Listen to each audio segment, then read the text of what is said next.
Alright, ladies and gentlemen, today you are going to take some of your ink blots and start making some monochromatic monsters.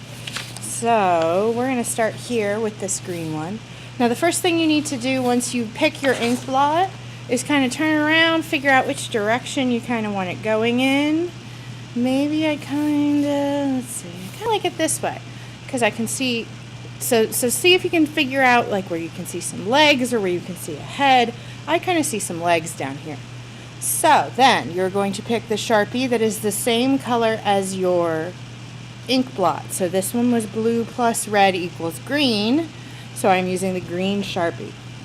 So then you can start to go in and figure out maybe what the feet of this creature is going to look like. Now realize if you are working in Sharpie, so if you make a mistake, you got to make it work. So that's part of this process. You've also got to make all of these little lines make sense. So if I kind of go here, I can kind of connect that in. Maybe this ends up being a part of the leg too. So this guy's got 3 kind of legs.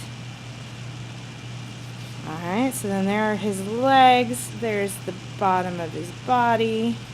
I can kind of start going in and making those lines darker now that I know that I kind of like them.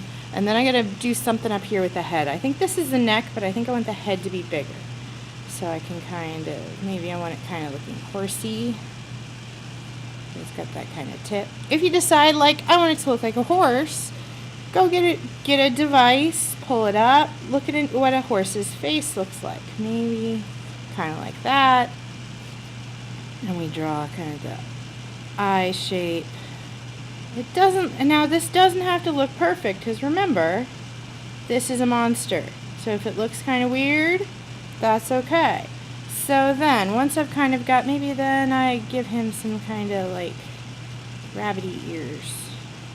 Alright, so now I've kind of got my creature. Maybe that's looking more like a dog than a horse. Oh well. We'll just make him look more doggy.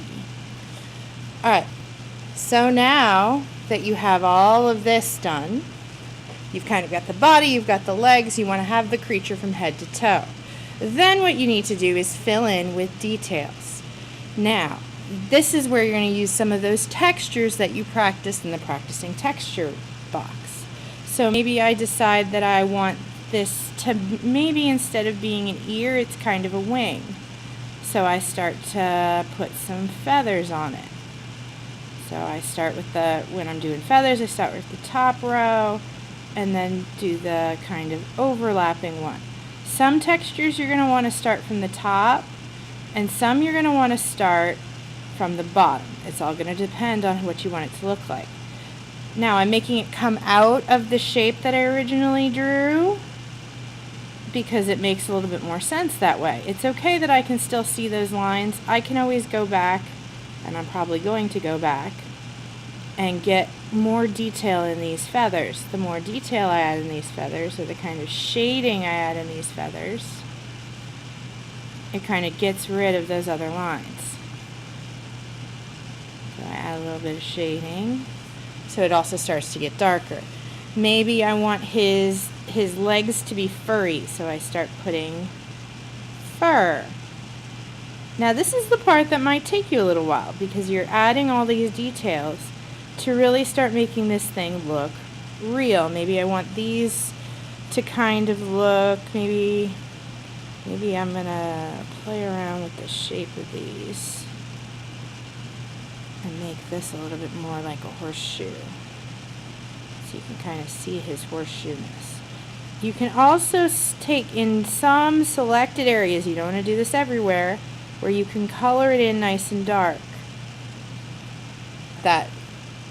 So you've got that differences there. So then I've got my fur.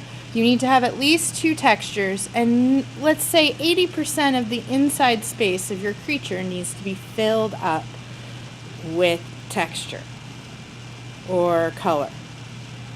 So then I can also go in and I can start making these things. Maybe these are all his crazy hairs coming out. So I start adding more of them that kind of echo those lines of that ink blot.